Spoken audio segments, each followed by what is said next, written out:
Hi, Lee Phillips here. I'm a U.S. Supreme Court counsel, and I want to talk to you about a topic called probate. And they say I've never done a YouTube video on just probate. Probate is a big deal. It affects every family, basically. It's our society's way of moving property from a deceased person to live people. How do we transfer title to a piece of property when dad's name is on the deed to the title? How do we know that we sign that deed? Dad's not there to sign the deed. Who signs the deed? This probate process is a legal procedure that we go through in order to get the court's permission, their rubber stamp, on somebody else's signature on dad's title. Then the title company knows that we have good title to it, the title chain is complete, we file the probate paper, and we get somebody else to sign dad's name. So that's what we're trying to do, is we're trying to move property from the deceased person to somebody else. Now, what does the process entail? That's where the problem comes, and that's where the lawyers get you. And they love to take advantage of people in this probate process. In fact, my wife had an uncle, and he drove his little airplane into the ground like all little airplane pilots do, and he was actually very wealthy. It took over 20 years for his teenage kids to get his estate through probate. In fact, they finally got it through probate when there wasn't any money left in it. So the kids grew up until they were in their mid-40s before they got any money, and they got a fraction of the estate. That's what probate can do to a family.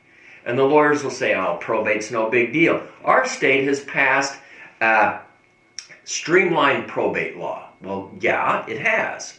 But the lawyers still take advantage of the families. And I argue with lawyers all the time about this. What you've got to do is you've got to go to court and you've got to prove that this is your dad's real will. In fact, probate is literally the Latin word for prove. Go to court, prove it to me. Prove this is your dad's will. Howard Hughes had 32 some odd wills. They never did find one of those to be the real thing, and it took dozens of lawyers almost 40 years to probate Howard Hughes' estate. Dozens, generations of lawyers probated Howard Hughes' estate. So we have to prove that it's dad's real will. Then we have to prove that dad, excuse me, chokes me all up. Then we have to prove that dad didn't owe anybody money, because dad's creditors get first crack at the estate before the heirs get their crack at the estate. So we have to prove dad didn't owe anybody money. We publish in the newspapers. There are all these rules that you have to follow, and the rules are state dependent. In fact, to tell you how big this deal is, you have the criminal court system, which is half the court system. The other half of the court system is the probate court system. It's half of the legal court system in your state. That's how big of a deal it is. Anyway, back to business. Prove it's dad's will. Prove dad didn't owe anybody money. Then you go to court, and the court will appoint a personal representative, was what we call a guy today, because we're not sexist. And that's the old executor, executrix. You appoint a personal representative, and that person has the power to act on behalf of dad's estate. They sign the deed. Now they have to report back to the court every so often, say what happens, because the court has control over everything. And the disaster is, if this is your dad's business, it's a medical practice, you've got to try and sell that quick, because the clients are going to go away. No. That business, that medical practice, that construction business, whatever it is tied up in court for a year, 2 years, because the probate calendar, you don't get on the calendar next week. It takes months to get on the calendar for your first appointment. Then there's the second appointment. Then there's the third appointment. And so on and so forth.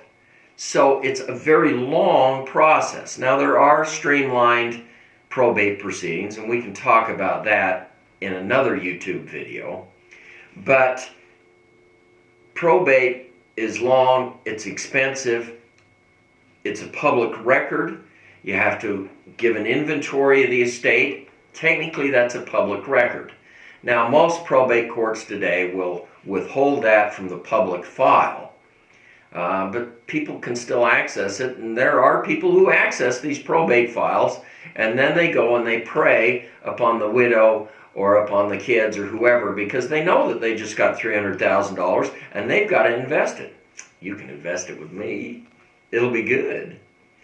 And so they actually prey on the heirs once Dad's probate has been filed, because it's a public piece of information. It's getting better. We're sealing the records a little more, but it's still pretty public. So just avoid probate unless you actually owe Dad, or unless Dad actually owes a lot of people money. Then avoid it. Oh, why would we want the probate? That's actually another YouTube video. But the advantages of probate, and there are advantages, because when that gavel falls at the court, Dad's dealings on this earth are finished. Nobody can come back and sue the estate. The creditors, if they didn't stand up, make their claim, they're through, they're out. So we can use it for a number of advantages, but it's a way of wrapping up Dad's estate, and you've got to prove all of this stuff. Probate, all of this stuff. This is Lee Phillips talking on probate.